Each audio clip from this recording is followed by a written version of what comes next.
Well, it is a controversial topic on a Toronto University campus this month. Some people on the campus saying pronouns like he, she, him, or her do not represent them accurately. Now, the university wants staff to use alternate pronouns, but Jordan Peterson is a psychology professor at the university, and he is refusing to do that. Take a look at this. The reason I'm defending freedom of speech is because that's how people with different opinions settle their opinions in a civil society. Peterson, do you have any comments on the Nazi presence at your protest? The presence of Nazis and white supremacists assaulting people at your protest. Do you have any comment on that? Yeah, I don't like Nazis. I'm speaking out the way I'm speaking out because I think this is a route to no violence. And violence is lurking. And you can say that that sounds like a threat. There was no violence at our protest, though. I just asked, would you refer to me if it wasn't for this law, and I asked you to refer to me with they, them pronouns, would you? And your answer was no. Not if I was compelled to. But we're saying... So just an example of how things have become heated at the University of Toronto. That scene showing different groups of students, some confronting the professor about his position, others supporting him. Now, Peterson says this is about free speech, but A.W. Pete is also a professor at the University of Toronto who says that Peterson's language is abusive. Joining us right now is Professor Jordan Peterson, as well as Professor A.W. Pete. Thank you for joining us today. Thanks. Professor Peterson, let's begin with you. Why are you against the use of alternate pronouns? I'm against the use of legislation to determine what words that myself and other people are required to utter. But would you use alternate pronouns if a student asked you to? I think I've made my position on that clear already. Well, perhaps not to our audience at home who are just being introduced to this. Would you use alternate pronouns? And why not? Because I don't believe that other people have the right to determine what language I use, especially when it's backed by punitive legislation. And when the words that are being required are the constructions, they're artificial constructions of people I regard as radical ideologues whose viewpoint I do not share. Well, we have a graphic to show our audience at home, just some of the pronouns being used or asked to be used as alternates. Among them you see here Z or Zim, Z or here, Z or Zir, also hey, or a rather, and per. So just some of the alternate pronouns there. Professor Pete, when you hear Professor Peterson saying that this is oppressive, how do you respond to that? The Peterson drama has done real harm to real people on campus. He's made it harder to be transgender or non-binary. I know this from personal experience. I'm non-binary and transgender, and I know how it's felt to be on the U of T campus for the last month. And I also know from private communications with other affected people. You know, in New Zealand, where I grew up, academics have a statutory role enshrined in the Education Act to be a critic and conscience of society. So I think that's an idea worth exporting to Canada. So I'd like to give Peterson about a B+ for his critic role recently, and an F for the conscience part. A student once said to me when I finally obtained tenure, "Now, Professor, now that you have obtained superpowers, you must agree to use them for good, for peace and justice." So I invite Peterson to start doing more of that. Well, Professor Peterson, those who are asking for this alternate use of alternate pronouns, they are saying it boils down to respecting their human rights. How do you respond to that? I don't think it boils down to respecting their human rights.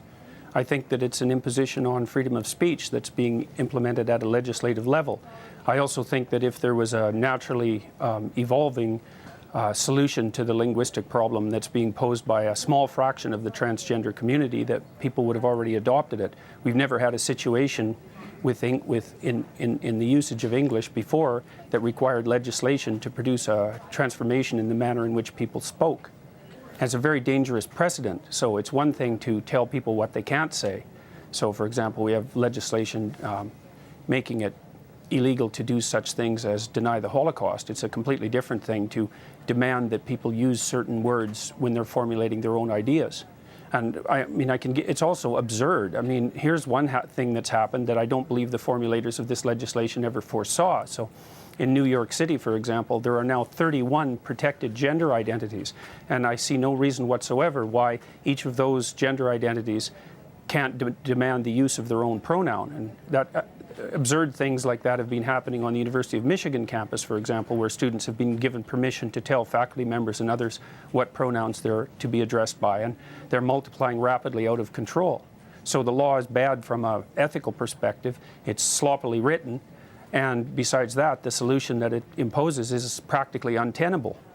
Well, sorry, excuse me for jumping in, but I want to bring in Professor Pete here, because we did show those words to our audience at home, and perhaps the control room can show it to our audience once again. When you look at those alternate pronouns, I think it's fair to say that some people will see that at home and see that as very unwieldy, if you will. What do you say to those types of criticisms, including the one you just heard from Professor Peterson? Well, I'd like to encourage people struggling with this to be kind as their first impulse. You know, we call somebody what they want to be called in our society. For instance, I don't call somebody Julie if they prefer to be called Jordan. That's just basic human courtesy. Here's a great little tip for people who are despairing at the possibility of remembering all those pronouns. What I do is just program in the pronoun next to the person's name in my smartphone. So whenever I'm out and about and I've forgotten whether one of my trans friends uses ze or zer or they or them or something else, I just look it up and it's really super easy. One thing I'd like you to really look at in regard to this controversy is to watch out for who's getting centered in a discussion. Political correctness is code that powerful people use when they're annoyed that they're actually not the center of attention in any given discussion. And Bill C-16 is actually not about cisgender people. It's about protections for transgender people. And that's not, it's not about Jordan Peterson. So, we should have people learning to listen more. We have 2 ears and 1 mouth for a very good reason. When things get political, I like to ask who benefits and who gets to decide the rules of the game. So, mostly with this Peterson controversy, which is really just a small drama, a tempest in a teapot, he could just get over learning to program a few pronouns into his phone. By the way, I only have half a dozen or so that I actually use on an everyday basis, so it's not all that difficult. Professor Peterson, sorry, Professor Peterson, I'm going to jump in because I think Professor Peterson wants to get in on that. Yeah, well, kindness is the excuse that social justice warriors use when they want to exercise control over what other people think and say. So, if we're bandying back and forth our differences in values, I would say that the highest possible value is truth, and that one of the concomitants is that we need stringent protection for freedom of speech so that we can utter the truths that we see fit. And I think that that's a value that's much higher than kindness, for example. I mean, there's lots of situations in life where kindness in the immediate present is not the appropriate way to react at all. But so, for example, when you discipline children, you often hurt their feelings in the short term so that they can learn to behave properly in the medium to long term so that their lives go well.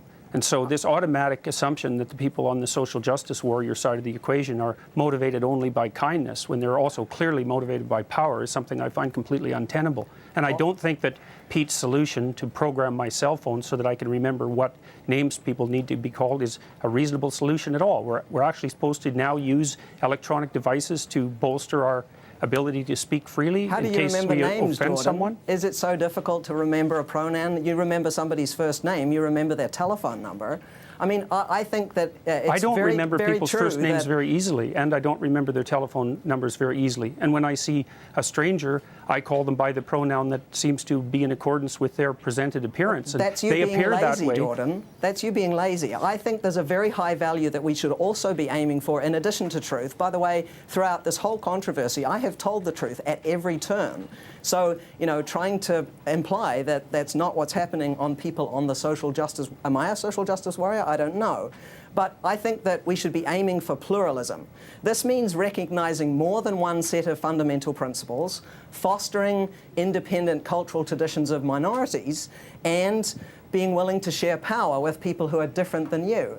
I think if you just stop centering this whole controversy on yourself and how hard it is for you to accommodate genderqueer people, well, have a little bit of sympathy. I mean, those of us who are trans encounter much more greater indignities every day and every week of the month. For example, have you recently had a bank employee accuse you of trying to masquerade as yourself at a bank and then locking down your ATM card and credit card so that you can't use any money?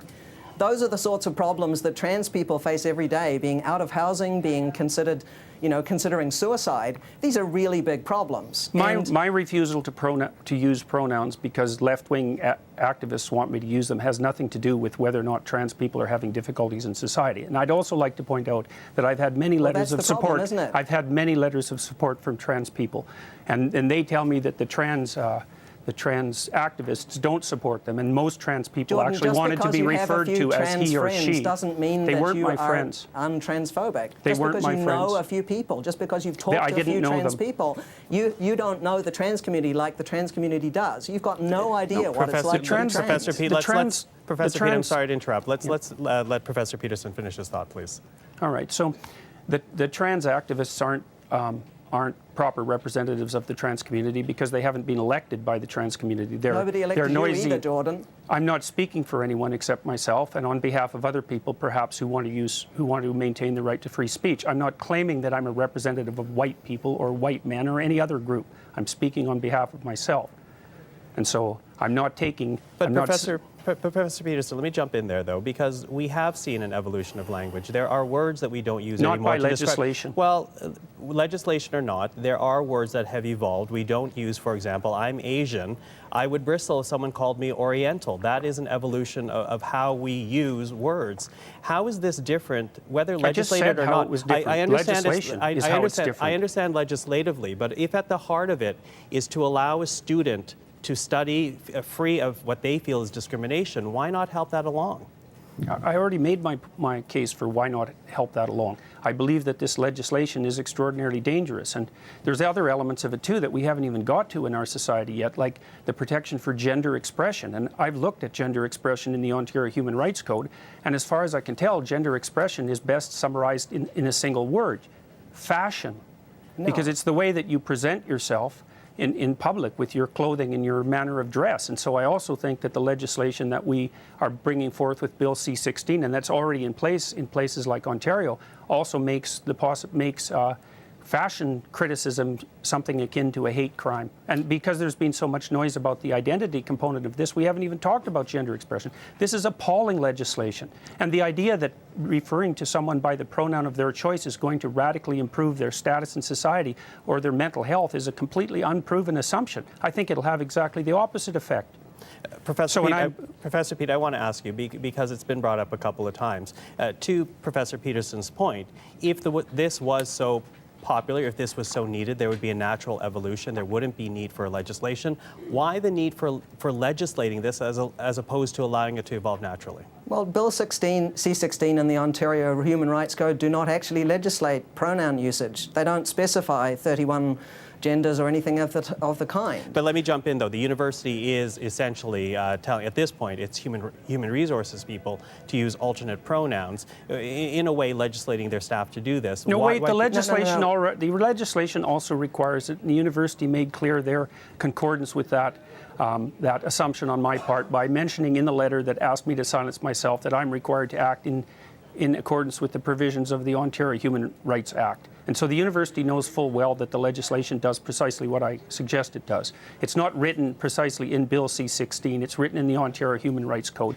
And if you read the Ontario Human Rights Commission policies on such things, you'll see very rapidly that utilization of preferred pronouns is part of the legislative package. So they're actually, if you read the legislation, Jordan, you will find out that they're actually called correct pronouns. There's no preference about this. There is on the Ontario. There is on the Ontario Human Rights Commission website where the policy is laid out, and if people don't believe that, they can just go look themselves. Professor Pete, when you hear that this is a free speech issue, that you hear Professor Peterson in this case essentially saying that he doesn't want to be legislated to adopt new language, what's your response to that? Well, I share a number of Jordan's concerns about freedom of speech and academic freedom on campus. These are both very, very important principles, and they should apply regardless of what kind of politics you like. For example, if you're a left-winger or a right-winger or an up-winger or a down-winger or whatever it is. But you know, the reason why we have laws that protect academic freedom and freedom of speech is primarily to prevent government interference in individuals' lives, in their business. It's there really mostly to protect against a form of structural violence.